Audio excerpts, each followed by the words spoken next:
got started. Direct, O Lord, all of our actions by your inspiration, and help us with your grace and assistance, so that every prayer and good work of ours, they always begin from you and through you will be brought to completion. We make our prayer in Jesus' name. Amen. First, a little story. The Smith family was very proud of their family tradition. Many of their ancestors had come over to America on the Mayflower. Family members had included senators and congressmen and governors and Wall Street wizards and industrialists. They decided to compile a family history. It was to be a legacy for their children and their grandchildren and future generations. They hired a fine author. But there was only one problem: how to handle that great Uncle George, who was a criminal, and he was executed in the electric chair. Well, the author assured the family that he could handle the story as tactfully as possible, and was given the go-ahead to write the book. When the book appeared, and it got to great Uncle George, it said, George Smith occupied a chair of applied electronics at an important government institution, and was attached to his position by the strongest of ties. His death came as a great shock.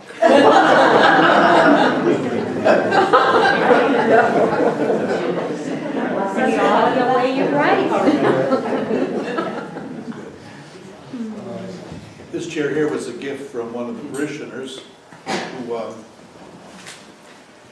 had a mother who used it but was now completely bedridden, and so asked if I wanted this electric chair. And I said, yeah, sure. But it's old, and it came with no book of instructions whatsoever. So I asked about that, and they said, well, just find some old guard from San Quentin and ask him how to operate an electric chair.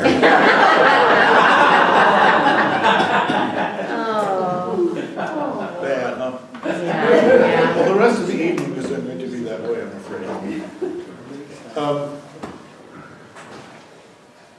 We talked earlier about the various controversies in the early church, about the nature of Christ, human, divine, how divine,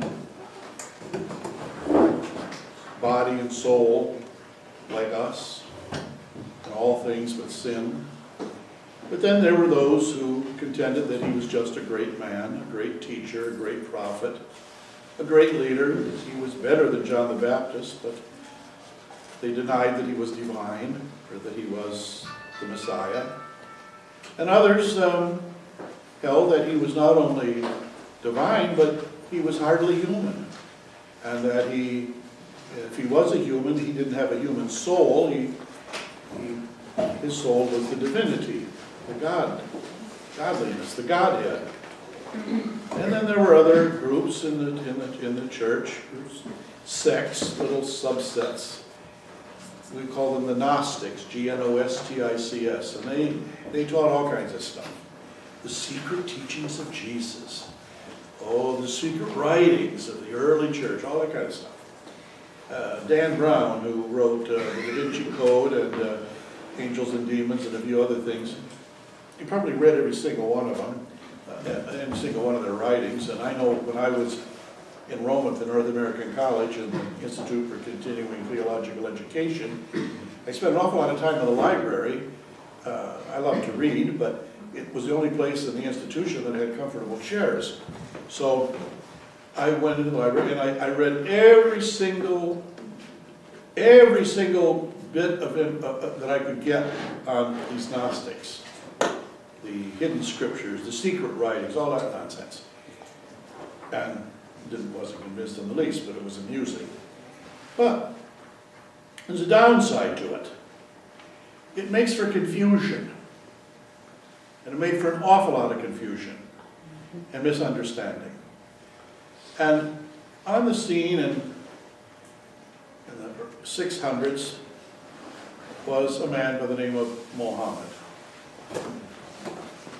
He lived in a place called Medina, neighboring to Mecca, and it's a trade route. People came through all of these places, from all places, from the east, from the north, from the south, from the west, all different kinds of religions, all different kinds of perspectives, all different kinds of ideas, all different kinds of philosophies. And Muhammad, who was a merchant, heard all this stuff. He heard about all these divisions within Christianity. He heard about Buddhism. He heard about a lot about Judaism and the various sects within Judaism. He knew about Zoroastrianism. He knew about all the various pagan gods. And over in Mecca, there was a huge cube, a temple, and dedicated to numberless gods. He sifted through it all, and he claimed that he was given divine inspiration, that he was given revelation by God, and he came up with a religion that we call Islam. And Islam is basically meaning serving God, submitting to God, submitting to, well, God, the word of God is Allah in that language. Allah, submission to Allah. And the Quran is constructed in a very strange way. It's an inverted pyramid. You want to make an inverted pyramid there on the board, Dad? Okay. Now, all of the writings of Muhammad, he couldn't read and write. He was illiterate. So when he said something, when he quoted something, when he uttered anything, they wrote it down on a scrap of this or that or the other thing, piece of parchment, piece of paper, piece of maybe an old bone, flat bone, or a little board or something like that, and they put it all on a huge heap. And then after Muhammad died, they assembled all these sayings and stuff from his relatives and his followers as well in an inverted pyramid. The shortest passage was on the bottom, the longest passage was on the top. And it's like that. And nothing is put together in a sense order, like everything about mercy is together, everything about justice is together, nothing like that. It's all over the place. And it's different. I mean, one place it talks about being merciful, another place talks about being merciless. One place it says do not kill, another place it says you can kill the enemies of Allah. And another place it says that you be chaste, and another place you can have 4 wives. I mean, it's very, very confusing, and it's not a consistent document in any way, shape, or form. Okay, that's the Quran. I have several copies of it in the English language, because I don't know Arabic. Arabic is considered the sacred language because that's where the writing of the Quran is. And I did teach another course. We can get it. There are 5 exit chairs. Hard to get there. Come down this way. Hello, come down this way. Oh, okay. Sounds good, thanks. There was,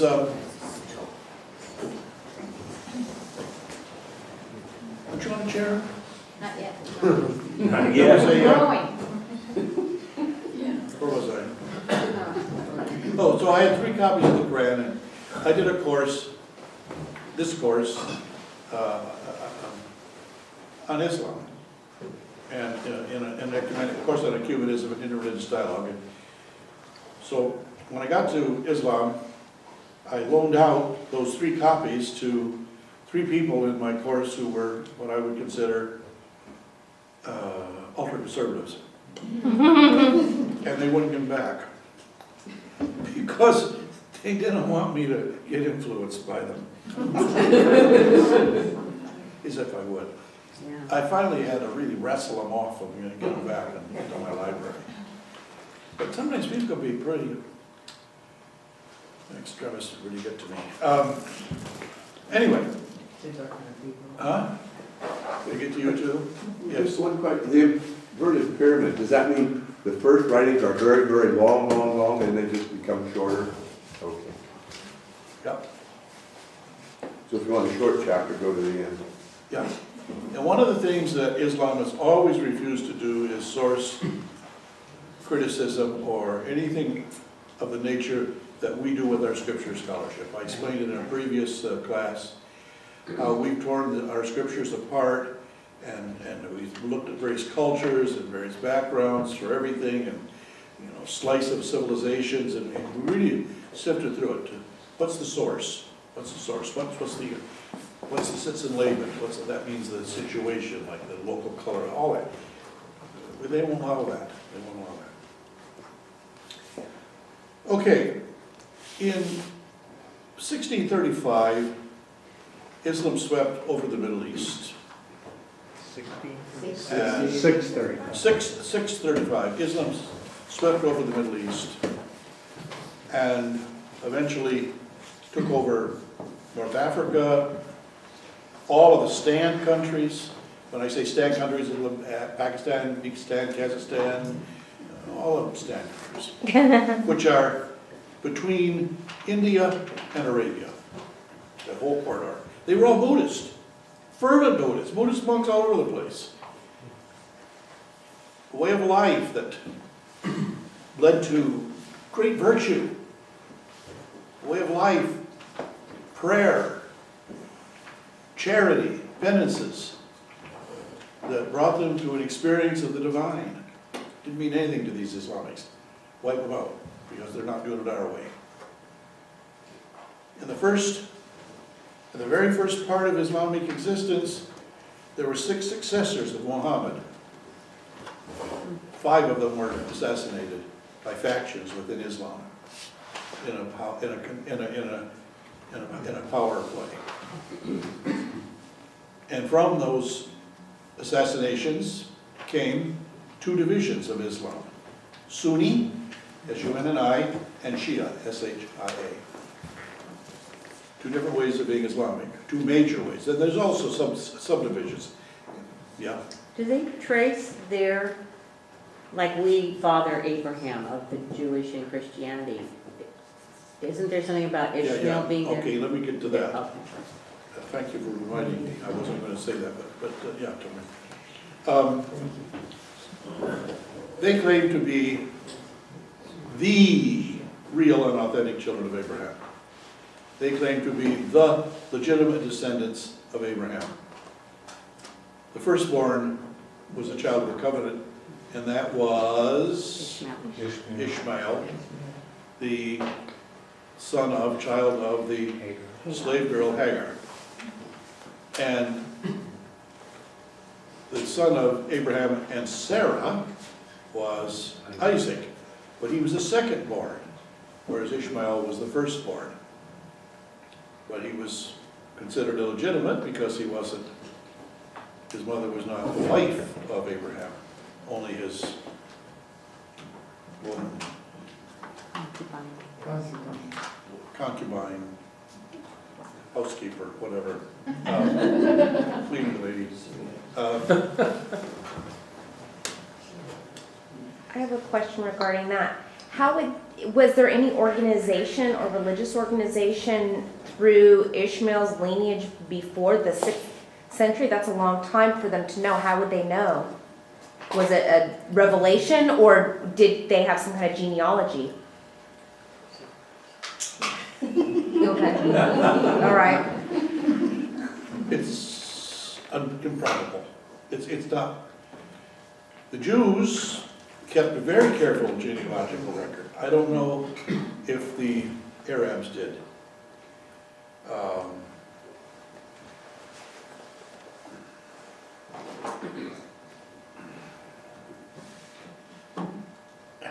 You have to be so politically correct these days.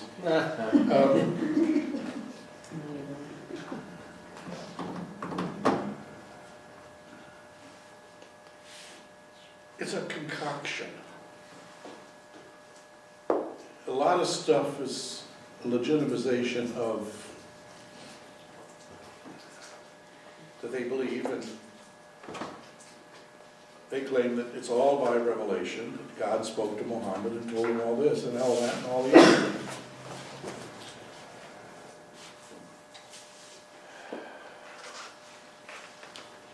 And they spread themselves with violence and intimidation from the get-go to this very day. Almost every trouble spot in the world now is Islamic inspired, except for what's going on in Ukraine and over down in Mexico with the drug business, drug lords. Every other bloodshed, violent situation, war, revolution, civil war, political upset is involving Islamics. Syria, Egypt, Turkey, everywhere. Afghanistan, Pakistan, southern Philippines, all over. All over. And yet they claim to be a religion of peace. Okay? Peace is when you submit to Islam, when you do it their way.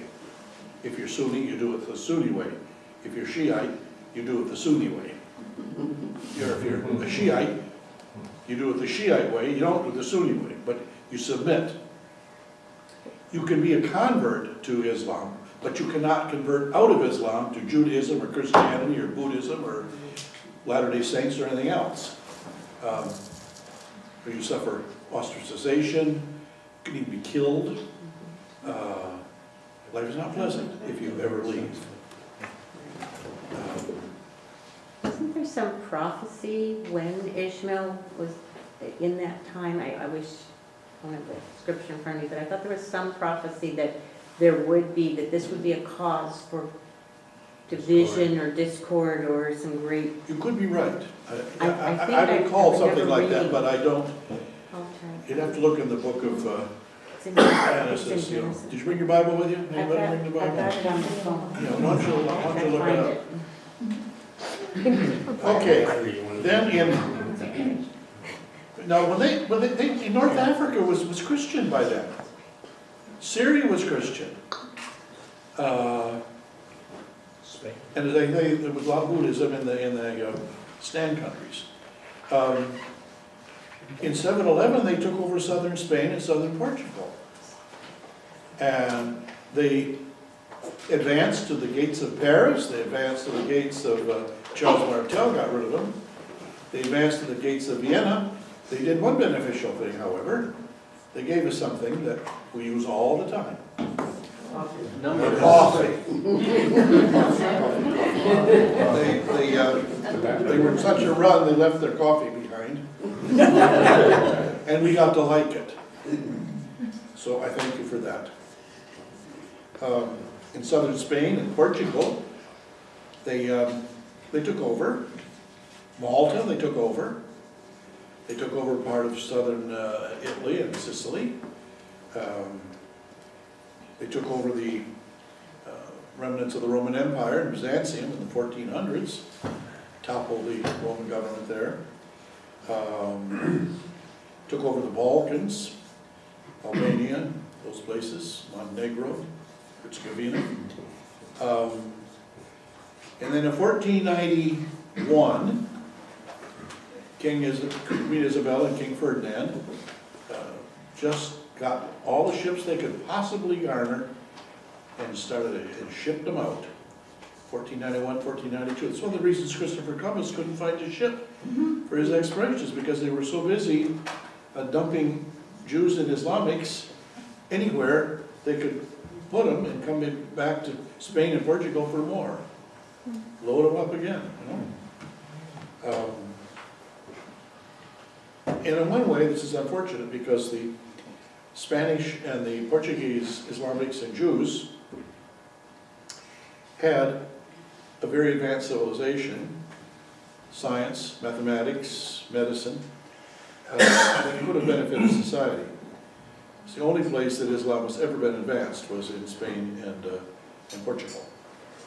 all the other places, it's retrograde. I've been to Turkey, I've been to Egypt, and I've seen all the Roman ruins, and they're ruins. They didn't have to be ruins. The aqueducts were not cared for properly, dams were not cared for properly, bridges were not cared for properly. They don't know how to take care of stuff. I found it. Yeah, okay. It's in chapter 16 of Genesis. It's when Sarah had been real mean to Hagar and sent her away, and she left and was sitting by this spring or something, and the angel of the Lord, it said in verse 9, said to her, "Return to your mistress and submit to her." The angel of the Lord also said to her, "I will so greatly multiply your offspring that they cannot be counted for multitude." And the angel of the Lord said to her, "Now you have conceived and shall bear a son, and you shall call him Ishmael, for the Lord has given heed to your affliction. He shall be a wild ass of a man, with his hand against everyone, and everyone's hand against him, and he shall live at odds with all his kin." So, What chapter was that? chapter 16, starting in Verse verse what? 9. Starting in verse 9 through I read 12. You know, use that on Saturday when I teach the deacon candidates. Very That's a helpful. pretty cool prophecy. I Yes, think. it is. Yeah, It seems to have come to pass. comes too. true, yeah. Can you please repeat that entire verse so I can reference it? You really want me to? I just, Genesis chapter. 16 verse 9. I think Way back in it's Genesis. Yeah. Genesis 17. Somebody got their cell phone on? Best to shut them up because we're being recorded live. This is going to go nationwide. Yeah, chapter 16, starting in Other verse Deborah's Twitter feed. Well, why do you think Islam spread so rapidly and so wide? What was the reason? Do you have any idea? Well, there was a ferment within Christianity about our beliefs, okay? So Muhammad taught there is one God, Allah, and I'm the last and the greatest of the prophet. Jesus Christ is a great teacher, but he's not God, he's not divine. There's no Holy Spirit. God is not our Father, because if he was, he'd treat us better. God has no children, so he's not our Father. Just bing, bing. And he cut through all the controversy, very simplistic. There's no sacramental life, there's no ritual, there's no central government, really. And it's spread with force, violence. That's one of the chief the discord made people vulnerable, okay? And it's a very simplistic religion, okay? Not at all complicated in that sense, but it is when you look at, you know, what do you really believe, because you got all this contradictory stuff in the Quran, but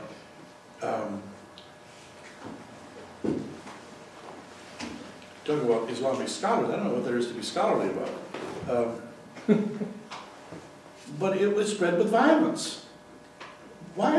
Always violence. Armies.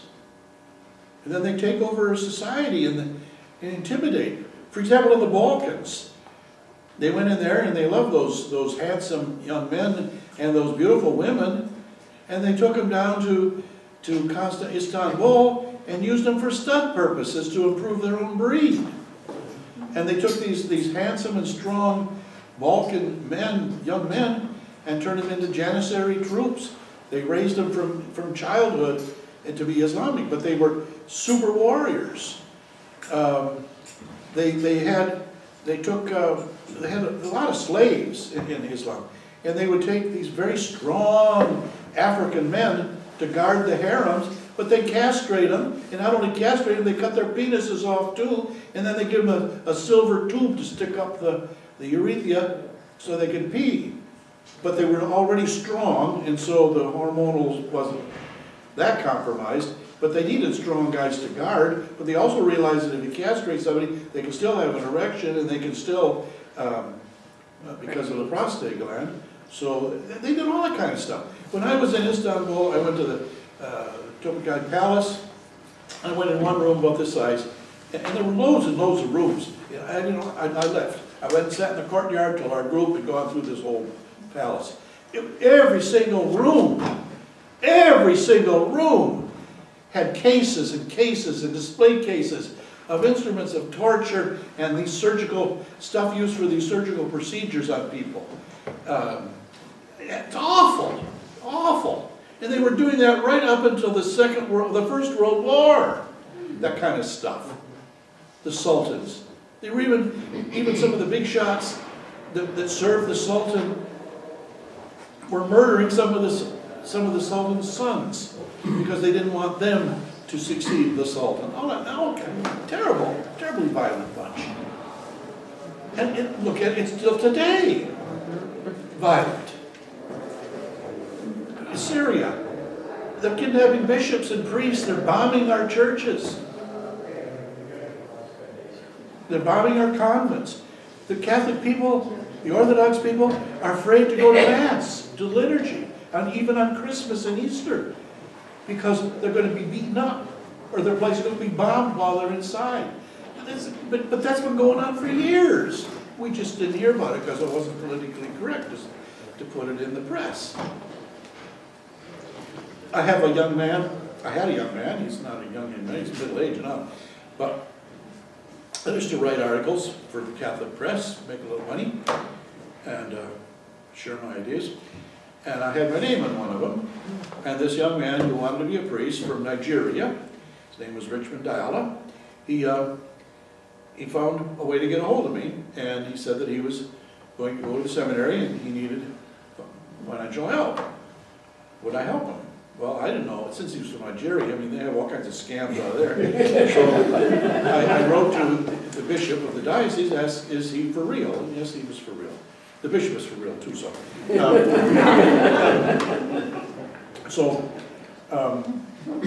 I started to send a monthly check to his home, his family home. He was an only child. He was a single parent. Didn't have any dad. He had a mother.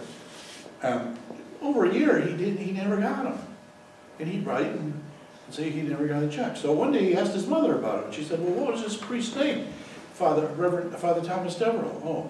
So she went to her dresser drawer and she pulled out this whole stash of envelopes from Reverend Thomas Devereux, St. John the Baptist Church, Healdsburg, California, 95448.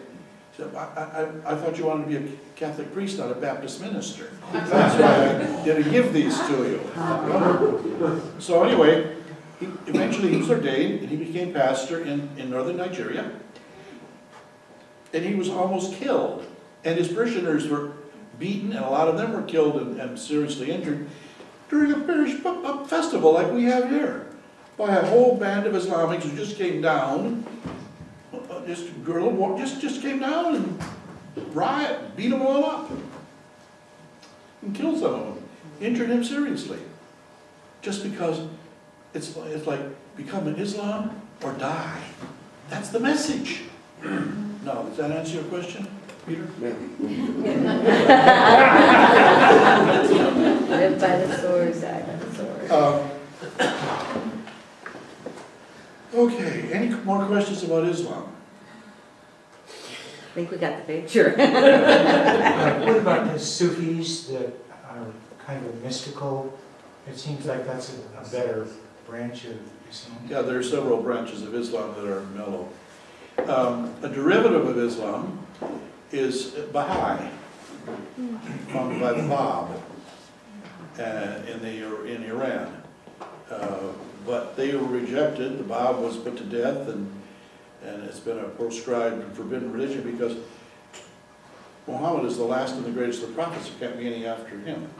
And the Bab was a prophet.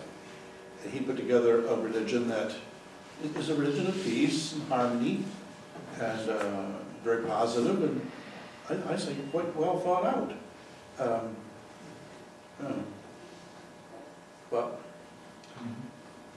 right now in present day Iran, they're outlawed. And a lot of the business of professional people, the people with brains and professional expertise, they were all either silenced or lost their licenses to practice whatever it is they were doing, or couldn't be lawyers anymore, couldn't be doctors, couldn't be surgeons, whatnot, yeah. Or they fled to the western world. How do you spell that? What? That religion, what do you B-A. call it, Baha'i? Baha'i, B-A-H-A-I, A-I. Baha'i. There's an apostrophe in the two. Mhm. Huh? Yeah, there's apostrophe, A apostrophe. Yeah. A apostrophe, I yeah. think they're in Haifa. World Yeah, they are, there's a place in Haifa, yeah. Yeah. But the place in Iran has been wiped out. Also near Haifa is Carmel, which is a monastery, Carmelite monastery, and it dates back to the prophet Elias, they say. And they were Jewish monks who became converted to Christianity, and they fled when Islam took over the Holy Land. They fled to the west. That's another whole story coming up. All right. You've often heard of the feudal system, the Middle Ages. Some people have romantic views of all that time and place. Oh, I wish it was like those old days. It was all right if you were in the ruling class and you were powerful enough to stay in your place. All right if you didn't mind being bitten by fleas all the time. And if you didn't mind having rats run around the place all the time. Living in a castle, it'd be like living in a jail. That's what it was. It was a fortress. It was a garrison. It was a military establishment meant to maintain law and order and the power of the Lord who occupied it.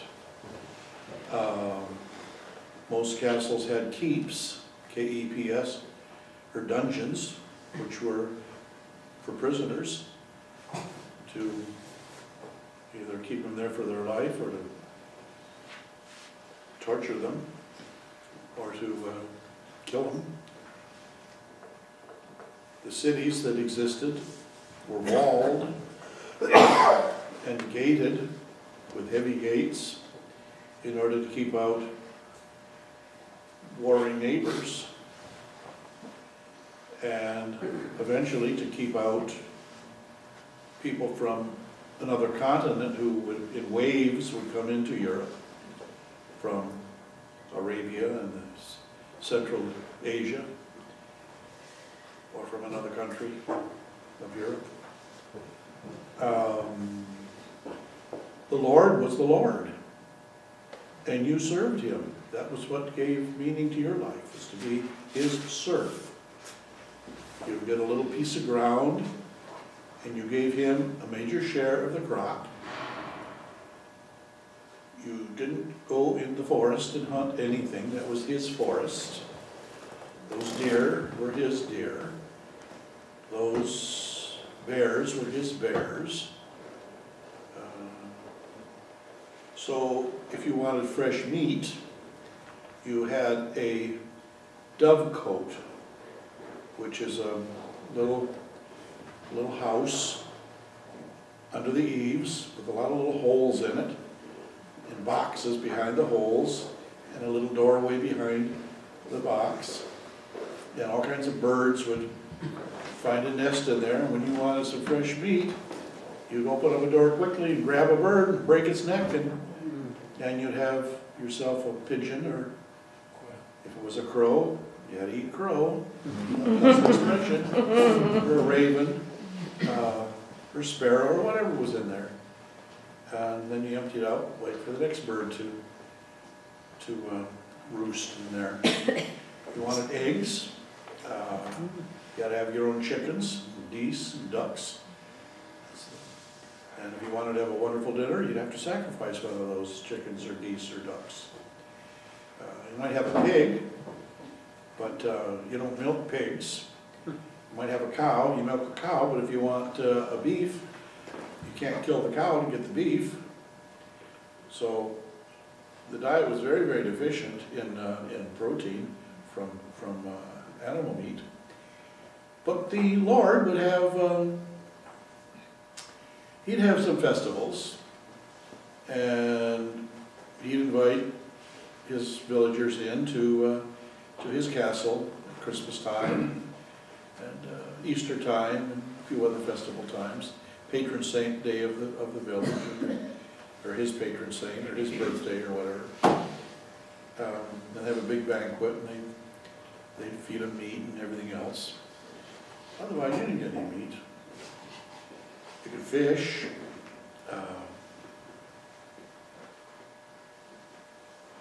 In the streams.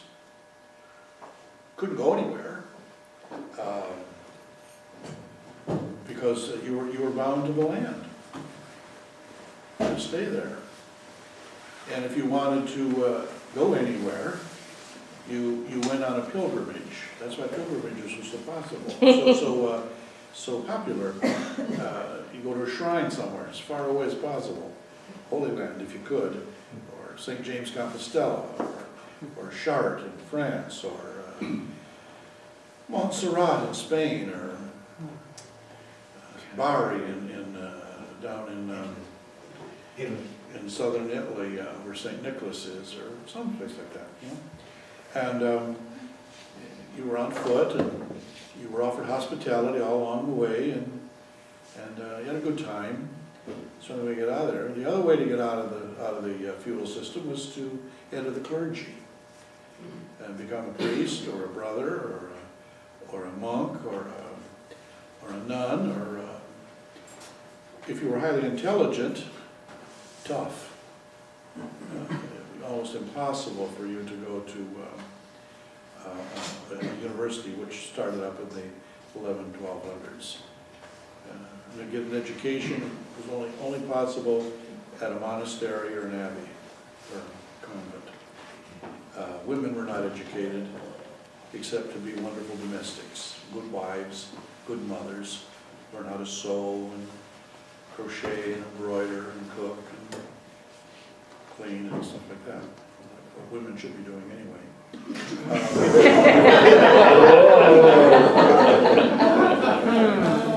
Glad you got it. You're not lacking in humor, you know that?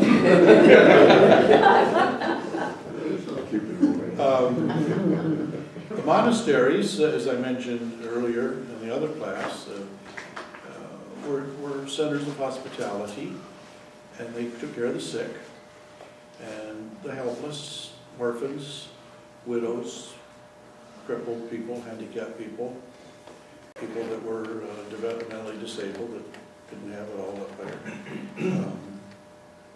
slow learners, or people that couldn't learn anything, blind, deaf, and all those kind of people.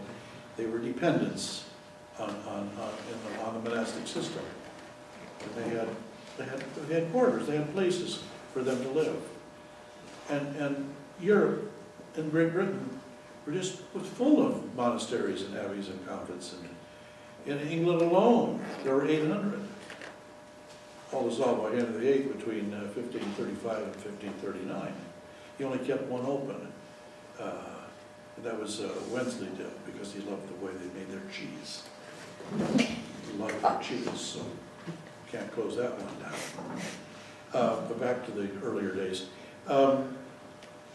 The towns developed eventually as trading centers.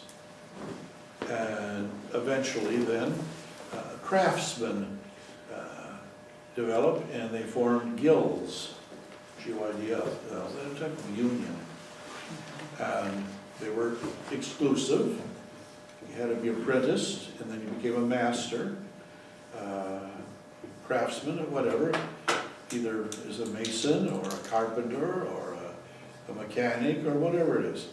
Goldsmith, blacksmith, but it was all very well organized, very well regulated, to protect them so that they would get paid, and so that they would keep people out of those trades who didn't know what they were doing. I remember one time, I guess I told you this before, maybe, about my car that had a a leaky, Mhm. did I tell you all that? Was that in the Bible study or was that? I don't remember, it's just, it Yeah, never got fixed. My car had a leaky seal in the transmission. What do you call that kind of seal? What? Yeah, it was a gasket, but it was In the transmission, okay. in the transmission, but just a leaky seal, torque converter seal, yeah. Torque converter seal was leaking. So I went to this one mechanic shop here in Santa Rosa, and the fellow was always telling me what a good Christian he was. He was so I had that in his shop at least 5 times, ended up getting a new transmission because they just botched it up every time. When they put it in wrong, and they put it in backwards, they put this bit backwards, and I improved the transmission. So I was thinking, when I finally took the car to another shop, that if this man is as good a Christian as he is a mechanic, he's going to go to hell when he dies. Anyhow, the guilds were to protect the reputation of these tradesmen. And they also gained power. So they became a power unto themselves and formed what we would eventually call municipal government.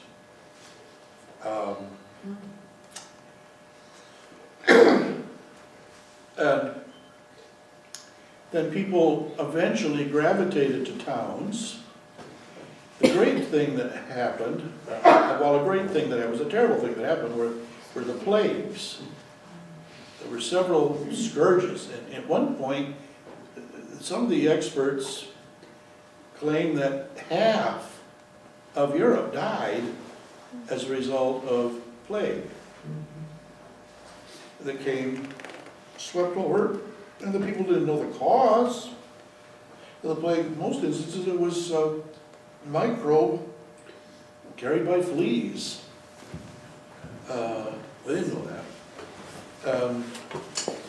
Sometimes it was infected, people who were infected with it, contact with another. But it emptied many of the villages surrounding a castle, so the Lord and everybody else was dead. And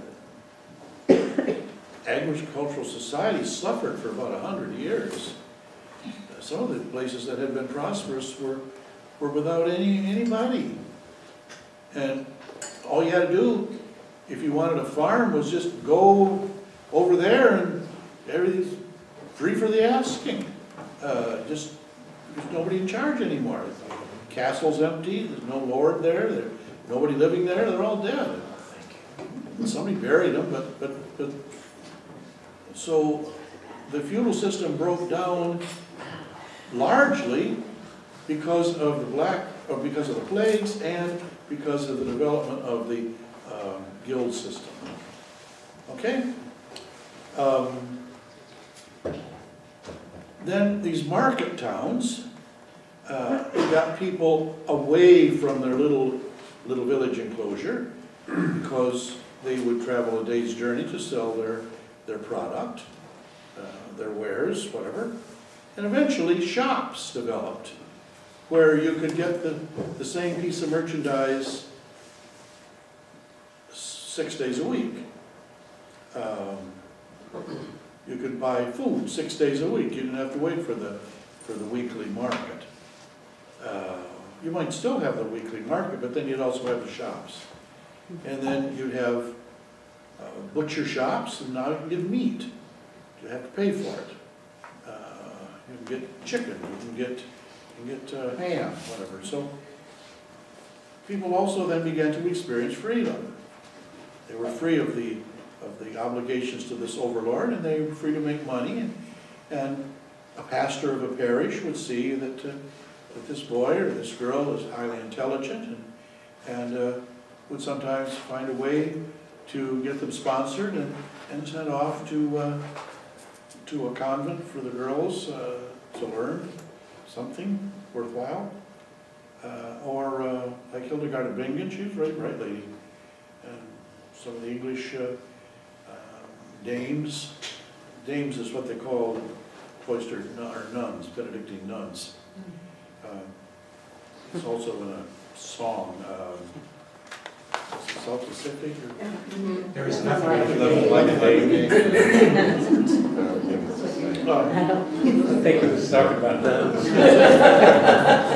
And send the boy off to the universities. And there were a number of universities that were springing up. There was Paris, there was Canterbury, there was Paris, there was Oxford, there was Cambridge, there was Edinburgh, there was St. Andrews, there was Trinity later on, there was Salamanca, there was Barcelona, there, all over the place. And get a good education there. And then you're out of this cycle of servitude and poverty. People who lived in these little villages as serfs lived in little cottages, and they didn't even own their own cottage. It belonged to the Lord. A little shack, usually had a thatched roof, maybe 2 rooms and a loft, no chimney. And if they did have game or a ham, they'd put it up near the pitch of the inside of the ceiling for all the smoke, to smoke it. Terribly smoky places. And no chimney. Maybe a tiny little hole, but you had all that smoke up there, smoking your thing. Sometimes the cooking was done outside. We'd all sleep together in one loft. And of course, there were loads and loads of vermin, bugs, insects all over the place. Haven for flies. So you think, oh, well, the castles were lovely. Yeah, that was later on. If a lord had more than one castle, he would stay at one place for several months, and then he'd move on to the next one, and then they'd clean that one out. They just put straw on the floor, and they threw the garbage on the floor, and then they had the dogs and cats lick the plates and the bowls, and they ate with a knife and a spoon. Yeah. These are high-class people, too. They didn't bathe, and it smelled terrible. Rotting food, dogs eating the garbage on the floor, dogs licking the plates. No wonder they got sick. I didn't know that. And all those bugs in all the hay and things like that. The word threshold, the entrance of a castle or a cottage, was an elevation. You stumble on it if you didn't know it was there. But it was to keep the straw in and not out. Like that. So, every now and again, they'd sweep the house, especially in the spring, they'd sweep the house and start all over again with fresh straw. Beds for the poor were bags of straw. And you've heard the expression, sleep tight and don't let the bed bugs bite. Well, that comes from there. You slept tight if the straps holding the bags of straw was taut. That's, you wanted them to be tight so that your bed didn't sag, your bedding didn't sag. Sleep tight and don't let the bed bugs bite. Okay? So imagine these people are just covered with bites.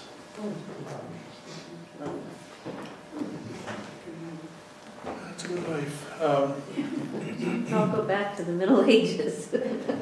Then the nobility, oh my, they thought of themselves as being selected by God for this position in the world.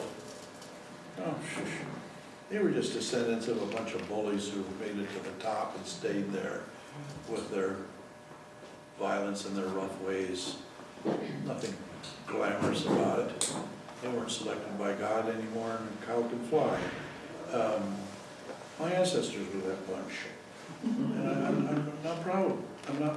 I'm pleased that I know my heritage, but I'm not pleased with the way they lived and the way they acted. They're mean. They're hard, cruel people.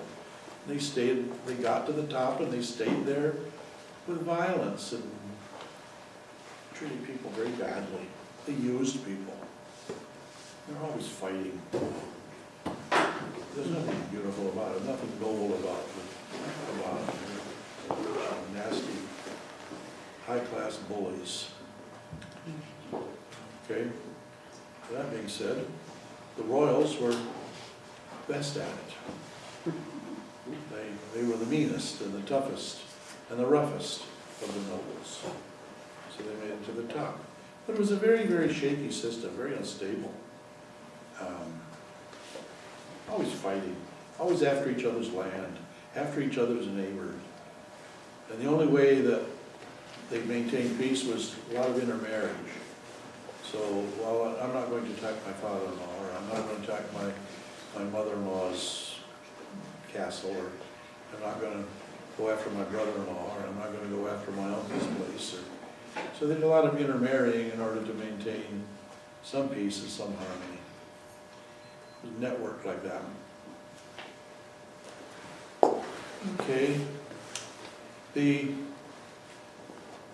bishop, in those days, was quite often out of the nobility. Again, it was a way of maintaining power.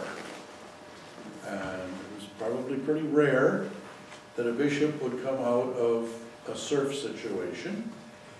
Quite often, the appointment of a bishop was pretty much due to the manipulation of these lords. Sometimes the abbot of a monastery would also be the bishop of a place, or he would be both, the bishop of the diocese and the abbot of the local abbey. And sometimes the church building was owned by the Lord. The parish church was owned by the Lord, and he was the one that hired the priest. And then the bishop said, okay. Many of the parishes were staffed by ignorant priests who had become priests through the apprenticeship method, taught by his predecessor, the pastor, taught by his predecessor, the pastor, taught by his predecessor, the pastor. By the time it got down a few generations, they were really dumb. They really didn't know much. They just mumbled through the Mass in Latin, didn't even know Latin. They just said words. You wouldn't want to ever, they didn't preach because they didn't know anything. The monks who did the preaching, and the friars eventually who did the preaching. And the few deacons that were left, they were the ones that did the preaching. But a lot of average parish priest was a real dumb bunny. And then you had another whole bunch of clergy who were ordained just to say masses for the dead or for a family. They were called massing priests, and they had little chapels, and you went in, paid them money, and then he said mass for it, and pulled away. It's almost like magic. You might as well go to a fortune teller. I mean, the same sort of a thing, you know. It was ridiculous. The church was not always held in high esteem either, because you had all these dumb priests. Ignorant. Meaning, I mean, they meant well. And celibacy was imposed around the 1000s. It didn't take effect right away either. Whether it ever did, really did.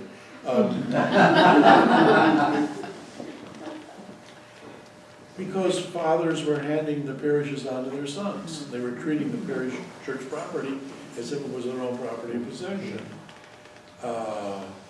And if some neighboring boy wanted to be a priest, tough luck. My son's going to be the pastor after me or with me. So it became tied up.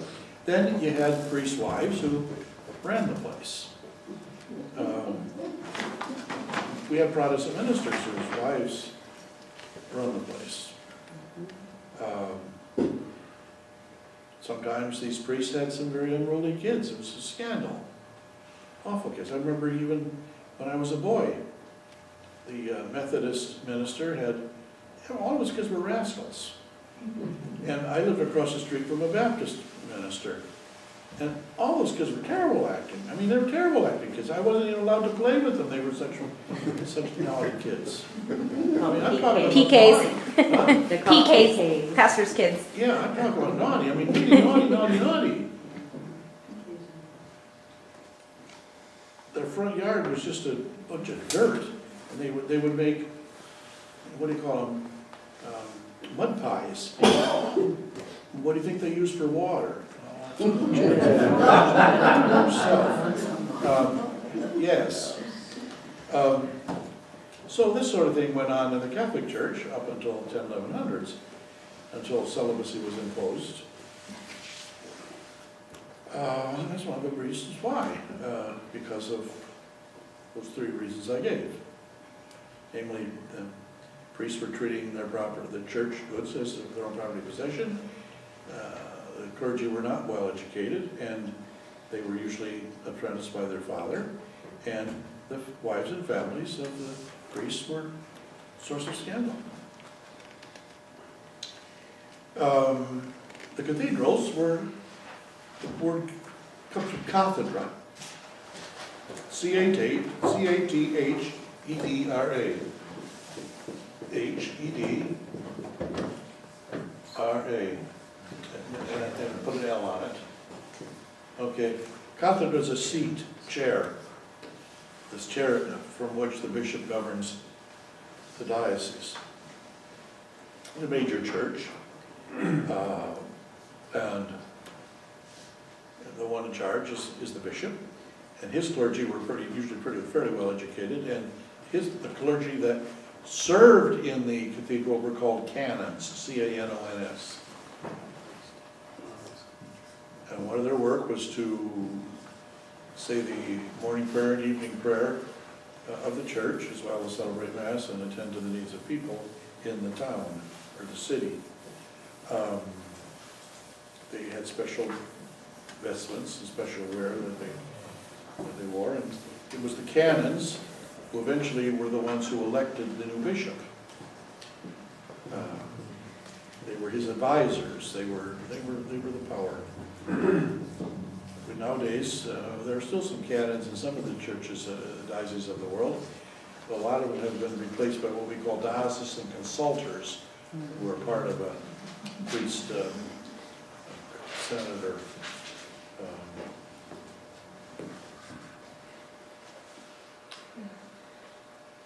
The cathedrals were sometimes donated by lords, and they are beautiful buildings, well built, still around. I think I visited just about every single one of them in England. I visited a whole lot of them in France and other countries. The way the church got money, they owned property. They had rentals. And they got income from the rentals. They also had tithing. And they had farms, and so a portion of the crop had to go to the profits, had to go to the cathedral. And they sometimes taxed the people. Okay, so that's how they got money. Now we're going to take a break. Well, I think it's something else to tell you. Okay, I have, where'd she go? Sullivan. I have something for you after the session. I have a tape of the first session. I also have some other tapes of the first sessions, and I will loan them out with a recorder, but Signed in blood. I want them back. I don't want to have to fight for them like I did the Korans. I want to send the sheriff out to get them back. All right.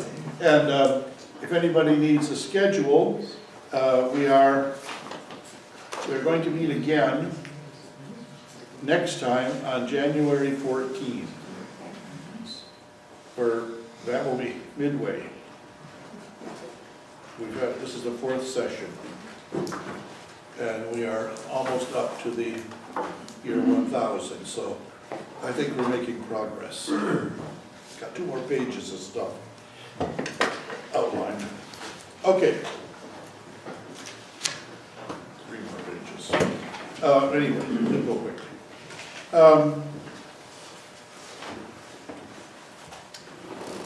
We've often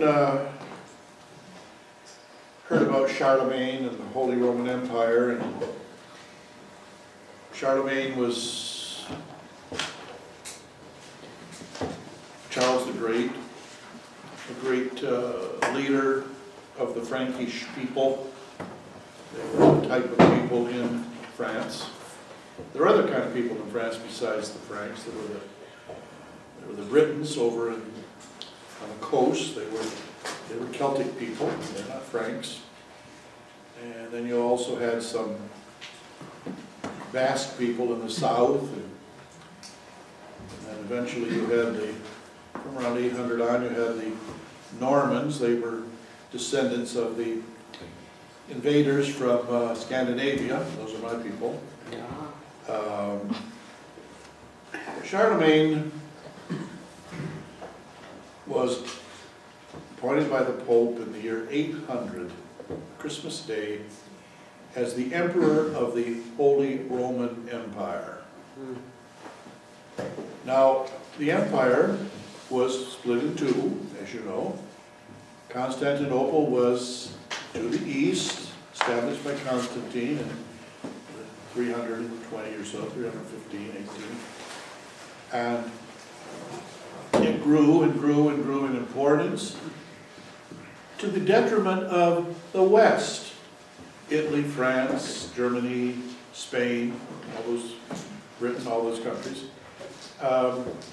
And a lot of the local lords, tribal leaders who became lords, they were fighting for supremacy, and a lot of warfare, and things were breaking down. The Islamics had been chased out by Charles the Great's grandfather and father. So the Pope took it upon himself to select Charles as the emperor of the western part of the Roman Empire, without permission, anything from the Roman emperor in Constantinople. This made for a lot of anger and resentment. But on the other hand, it was a political necessity. It was an expedient thing to do. There was really no choice, because the Roman Empire was really neglecting the West. And Rome was being overrun by mobs and criminals and bandits and warring families, and it was a lot of violence in the Middle Ages, in the 800s, and before that in Europe. So, when you have an emperor, if he's good, you have a more peaceful society, because you've got law and order. Charlemagne also had some very bright people as his advisors, like Alcuin, A-L-C-U-I-N, or Q-U-I-N. And at the same time, this creation of the Holy Roman Empire of the West alienated the East even further. The Catholic Church in the East. They had a patriarch by the name of Photius, and he and the Pope were at odds with one another. They consider him a saint. We consider him a rascal. Stuff like that. So things were cracking apart. We were speaking Latin. They were speaking Greek. We were developing our European languages. They were speaking Greek. So we couldn't talk to each other. So you can't have communication if you can't talk to people. They consider themselves high class. They looked at the Charlemagne, and he had a few teeth missing, things like that, and they thought he was a barbarian. They just couldn't envision it.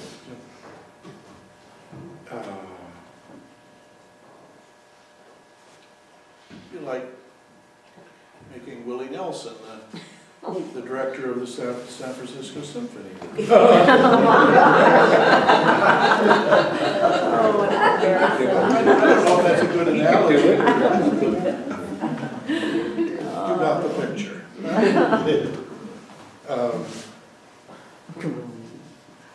Or electing Jimmy Swaggart as Pope, something like that, you know?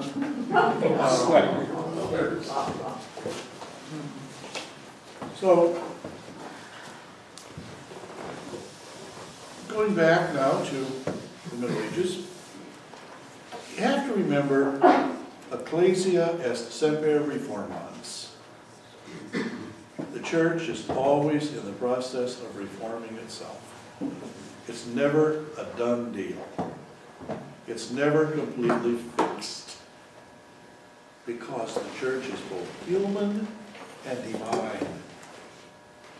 And the human part always goes downhill, goes uphill, goes downhill, goes uphill. It's the way people are. The church is always in need of reformation. And up to the year 1000, we had a lot of reformers. Some of the saints worked, great works to reform the church. The Abbey of Cluny, C-L-U-N-Y, started in the 800s. It was a reform abbey. And by the time it had reached its peak, there were well over 1,200 abbeys or monasteries in the Cluniac tradition. Popes came out of Cluny, bishops came out of Cluny. A lot of reform came out of Cluny. And out of Cluny came another group of clergy, the Cistercians,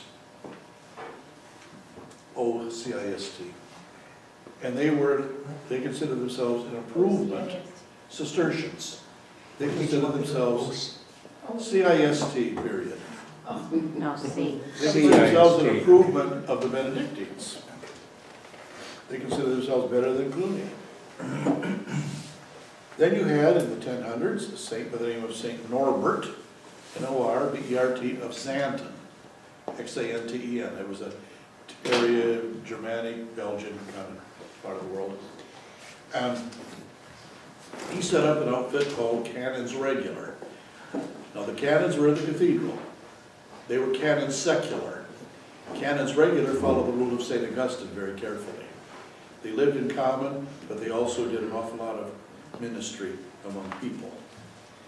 And so we call them Norbertines. Their real name is Order of Premonstratensians, from Prémontré, which was where they were started by St. Norbert. He was a reformer. He was a bishop. Also the founder of this group of Canons Regular. We still have them. They have a place down in Orange now, and they have a place over in Bear, Wisconsin, in this country, and they have a place in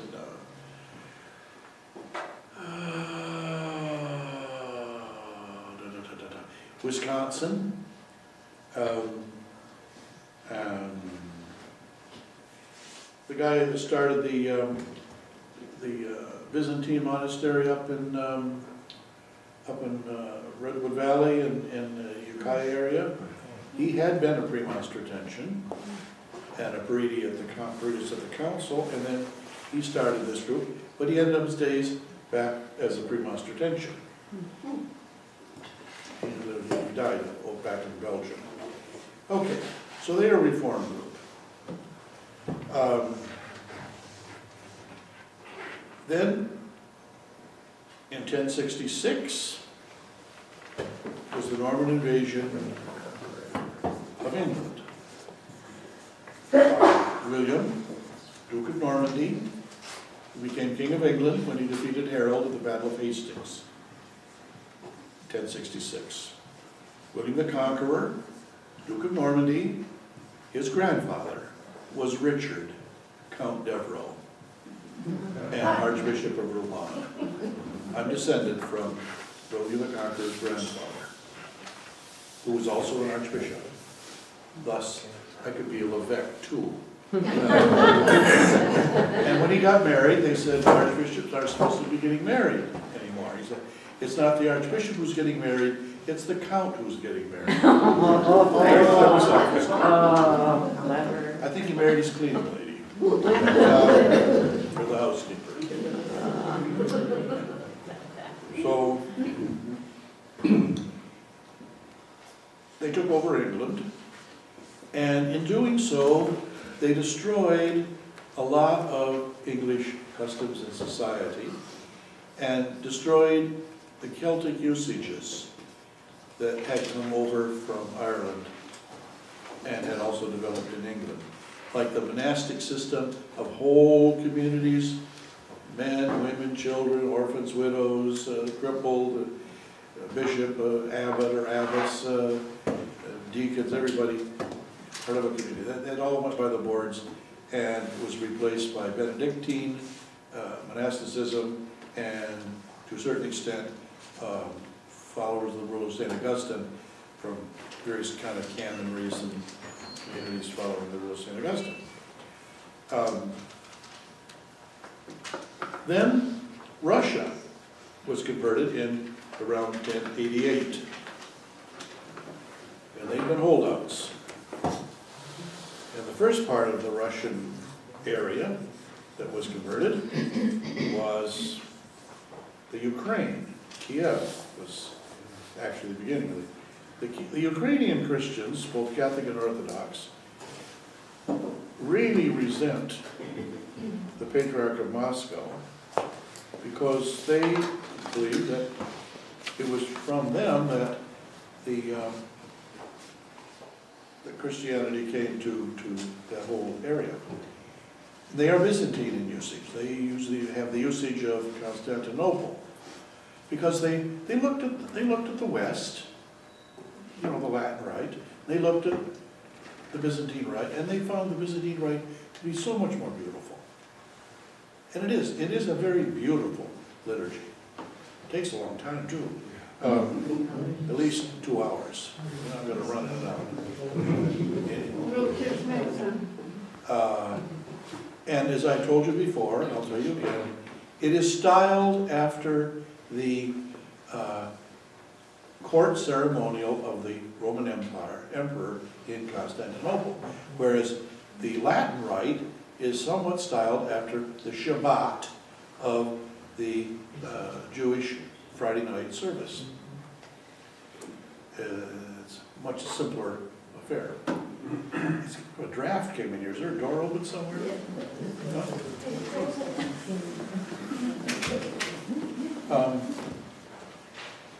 So Russia was then converted, and their loyalty was to Constantinople. And then you also had two great saints who were responsible for the conversion of the Slavic people, and that was Saint Cyril and Saint Methodius. And they celebrated the Byzantine liturgy with the permission of the Pope in the language of the people, Slavonic. They gave the people the Cyrillic alphabet, Cyril, and they made a spoken language, a written language, and the German bishops were having a fit. The Pope said, no. The Pope, bishops, in order to further their work.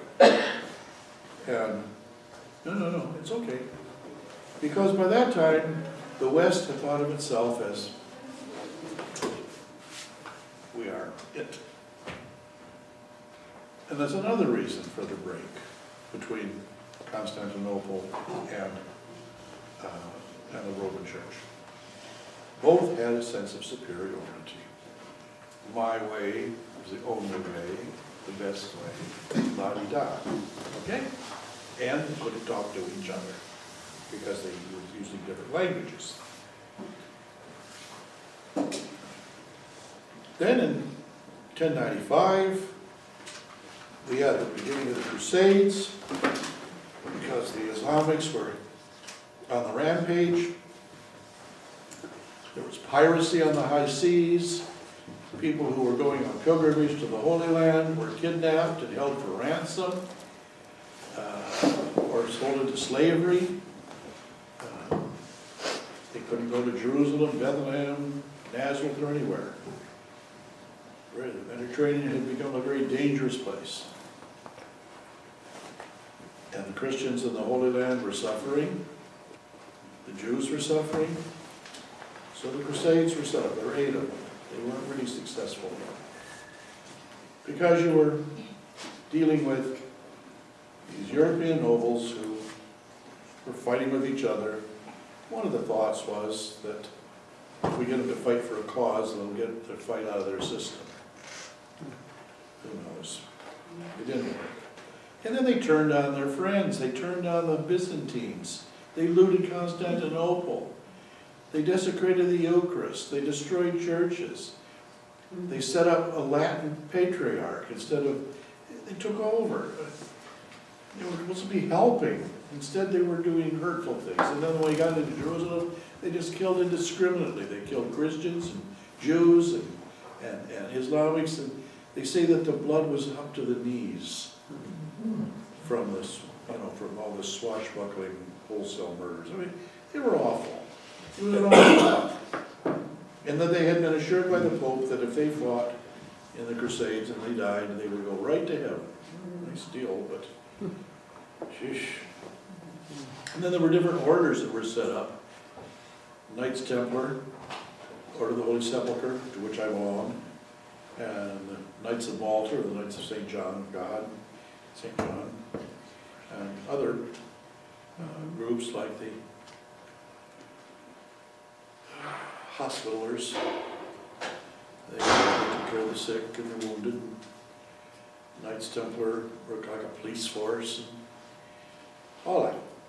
And then the nobles and the royals, they all got little dukedoms and little baronies and whatnot in the conquered lands.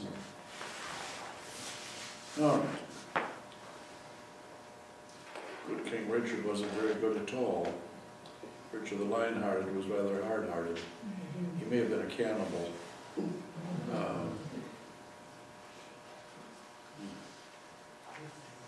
King John was better than him. Neither one of them were very good. There continued to be power struggles. There were challenges to papal power and position, challenges of one king over another king. Then in 1054, there was a major misunderstanding. The representative of the Pope in Constantinople excommunicated Michael Cherularius, who was the patriarch, during the liturgy, delivered a bull of excommunication on the altar during Mass. That's really, really swift, really, really just wonderful. But it took about 400 years for the thing to really take effect. It was cracking, but that wasn't the definitive moment. We just drifted apart more and more, and we kept together. And the East, of course, was scandalized at the conduct of our clergy, and they had every right to be scandalized because their clergy were far better educated and far holier than a lot of ours. And he had all kinds of bishops in the West who were appointed by local lords, and they knew as much about Jesus Christ as a cow can fly. And so the East was scandalized. Again, language difficulties. They couldn't talk to each other. And in the West, there were attempts at reform and renewal, various religious orders, various popes, and we had some bad popes. We had some popes that were assassinated, they were so bad. Other popes assassinated anybody who would assassinate them. It was bad.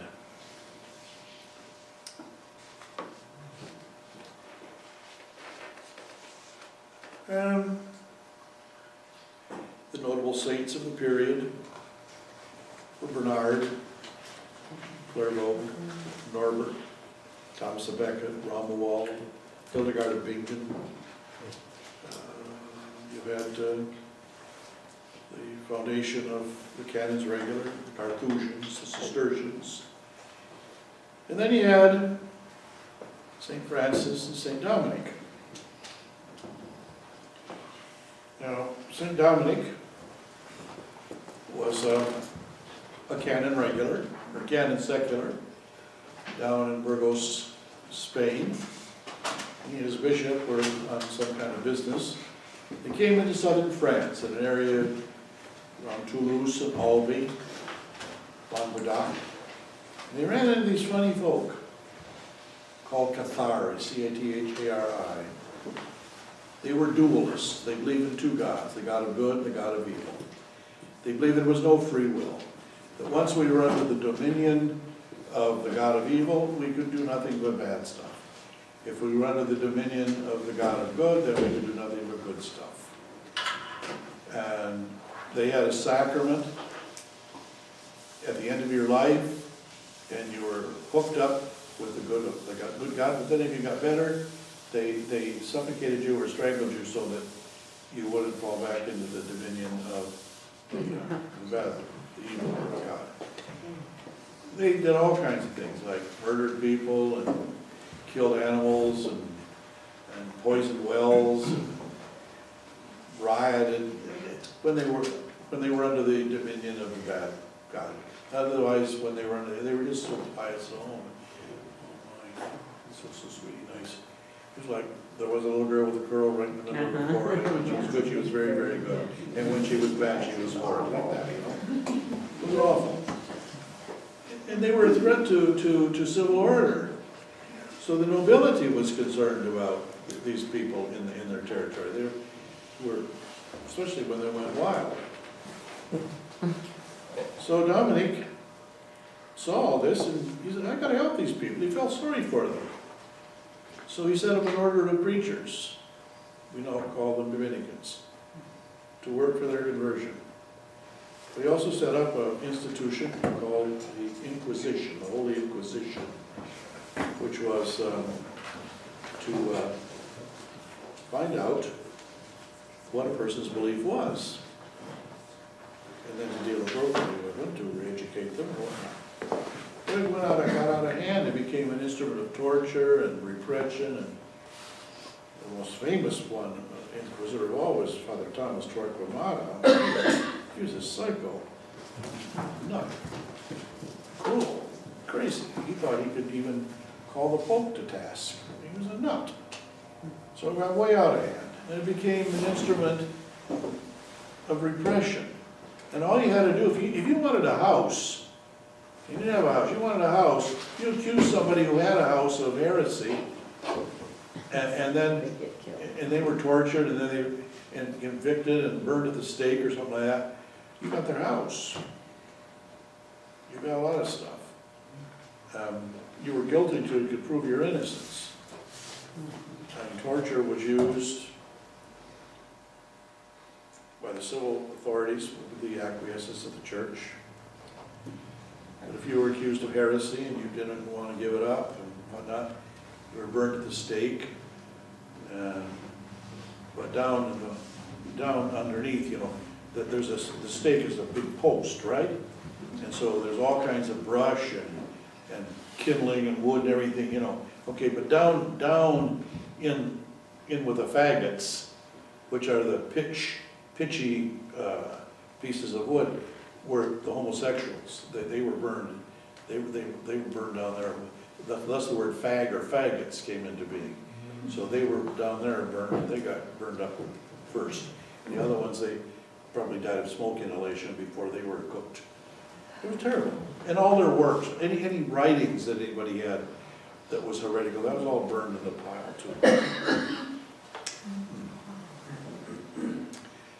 I don't admire that kind of business at all. But the Dominicans went on to become the greatest scholars of the age. St. Thomas Aquinas and his predecessor, St. Albert the Great, and it was St. Vincent Ferrer. There were a lot of great thinkers. Then St. Francis, he came along, and he was just a simple man. and he'd had a conversion experience, little guy. His folks were very wealthy merchants, and they wanted him to be a success in business, and he disappointed him because he had a spiritual experience at the church of San Damiano, or St. Damien. It's an old wreck of a place, and he heard the Lord tell him, rebuild my church. Well, he thought he meant put the stones back in place and fix it up that way, and so he started to do that. But he came to realize it meant the whole church. So between the two of them, Francis started the Franciscans, or the Order of Friars Minor, the older, least kind of brothers, so that's what Friars Minor means. And the Dominicans, they worked in the Middle Ages for the revitalization, the reform of the church. And they were fairly successful. And they also began to be great missionaries, too. And between the two of them, well, first Francis was very, very suspicious of intellectuals and academic life and all that, because he thought it made people proud. But then there was this little priest up in Portugal. We call him Anthony of Padua, but he was really Anthony of Lisbon. And he was a canon regular, wore a white habit. And he was in the monastery that the royals, the nobles of Portugal used. And they were good canons, good religious, but it was always party time, and all these important people praying in and out of the place. And he met some of these friars, these Franciscan friars, and he was impressed with their holiness and their simplicity of life and with their zeal and enthusiasm, and eventually he got permission to join them. They didn't know what to do with him. They had him working. He was a scholar. He was a brilliant preacher. He's a bright priest, well educated. But the Franciscans didn't know that. So they had him working in the kitchen, peeling potatoes or whatever it is, and snipping string beans and stirring the bean pot. And one day there was an ordination, and it was a big mix-up about who's going to be doing the preaching. Nobody was prepared, so they turned to this scullery guy in the kitchen, said, can you preach? Yes, I can preach. So he preached, and it was the finest sermon that anybody had ever heard. And so from then on, he was busy preaching all over Europe. And we call St. Anthony the patron of lost stuff. If you lose your car keys, you do one of two things. You pray, St. Anthony, good and kind, help me to find my car keys, or you you look around for the last car and it's there, and then that's yours. Anyway, but he became patron of lost stuff because he was so effective in his preaching that people were converted. They were convinced they needed to change their lives, they needed to reform their lives. So he was the patron of lost souls first, before he was ever the patron of lost purses and wallets and car keys or whatever, okay? But he was a very, very powerful, successful preacher. But he lived. I mean, he wasn't a phony. Like some preachers that are, but their personal life is like this Father Carapi, people were just crazy about him. And it turns out that he was leading a double life. Okay. But there was nothing like that with them. So the Franciscans and the Dominicans and a few other communities that were established at that time were responsible for a lot of the going journeys. Then there were the Carmelites. They were chased out or fled from the Holy Land, and they were different. The Franciscans wore a gray habit that basically was a carpenter suit. The Dominicans wore a white habit with a black cloak and cowl, or capuce, which was something similar to, except for the scapular, which was something similar to what the white canons of St. Augustine wore, because Dominic had been a canon. So the that scapular thing that the Benedictines and the Dominicans have is basically an apron. And it's got 4 sides, front, back, inside, outside. And they just move it around as it gets dirty and then finally you wash it. But it's for doing manual labor and for working in the kitchen or whatever, you know? Okay. There's no holy pious meaning about it, it's just a practical garment. And then the hood that these people all wore, that wasn't a head covering, that was like a rucksack. You put your apple in there and your little hunk of bread and your copy of the Gospels and like that. That's what that was a backpack. Yeah. Now we've made them into hoods, but it had a practical use, you know? Okay. You need to know these things, it's just so essential. So the Carmelites, when they arrived in Europe, they were looked upon as being very peculiar. Their robes were all the colors of the rainbow, and they danced because the Jews have a liturgical dance. These people were Jews, or derivatives of Jewish monasticism, and they danced in their way of life. They had all these customs from 1,000 years or more before that were rooted in Judaism, and they weren't accepted. People laughed at them because the Europeans were kind of a dumb, ignorant bunch. They laughed at them. They wouldn't have anything to do with them. They thought they were crazy. They didn't understand. This is not anything we ever saw before. We don't understand. We don't like it. We don't know it. Blah blah blah. And they did all kinds of nasty things to them. Like if these monks were going down the street, they'd throw their stop jars out at them, you know, and cover them with poop and pee, you know, the garbage, their household garbage, stuff like that. They were spit at them, you know. They weren't nice at all. And so poor Simon Stock over in England, he prayed, you know, to Jesus, you know, help us, we're going to die out. I mean, if we don't get killed first, I mean, please help, please help. It was desperate. I mean, they weren't getting any vocations, and nobody, they couldn't minister to anybody, nothing. So the story goes that Virgin Mary appeared with Jesus in her arms, and she told him, wear this. So she gave him a brown robe to wear. And she said, all kinds of promises. You wear this, you'll go ahead, and all that kind of stuff. And that's where we get the brown scapular from. It's a miniature Carmelite robe. Okay? So they took off their rainbow suits and put on these brown robes with white cloaks, and I guess they did all right after that. And they were called the White Friars. The Dominicans were called the Black Friars. And the Franciscans were called the Gray Friars, because they wore gray in those days. They started to wear brown and black after the French Revolution.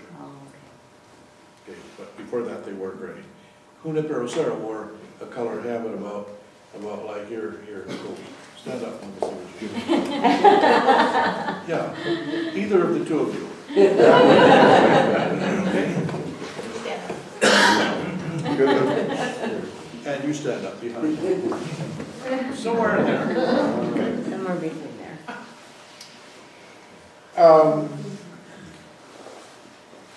Then it was during this time, in the 1200s, that the universities sprung up. University of Canterbury, or of Cambridge, Oxford, London, Paris, so on, Salamanca. And they were, at first, monastic houses. Benedictines would have Bennett Hall, and the Grey Friars Hall, and the Black Friars Hall, and like that, okay? But then secular students came, lay students came, and they would have their colleges, and so the universities were an accumulation of colleges. Then began to be higher education in Europe. I spent part of the summer in Oxford. I don't know, how long ago was that, Mary? 80, this is the year after your sabbatical. Yeah. 86, 87, something like that. No, excuse me, 90. 96. What? I think it was 96. 96, 95, 96, something like that, okay. And it was a wonderful experience. I prayed every day in the chapel. It's dates from the 1400s, and ate in the dining hall, dates from the 1300s. Some of the wood was so old. It's kind of funny too. A lot of famous people went. I was at the University College of Oxford. A lot of famous people, portraits were in the dining room or the refectory hall. Very high ceiling thing. It's bigger than our hall over here. Very big high walls, beam ceiling, all that. And then these very important people that have become prime minister and this and that, you know, and they have these uniforms and their hand in here, and epaulettes and braid and ribbons and bows, and very, very impressive.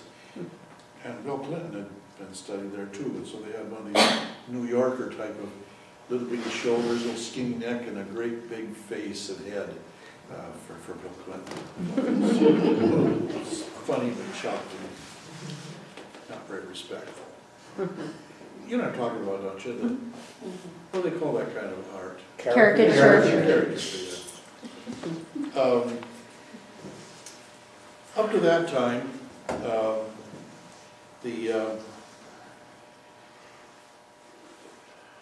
when you learn anything, it was just remembering, reading stuff from previous authorities.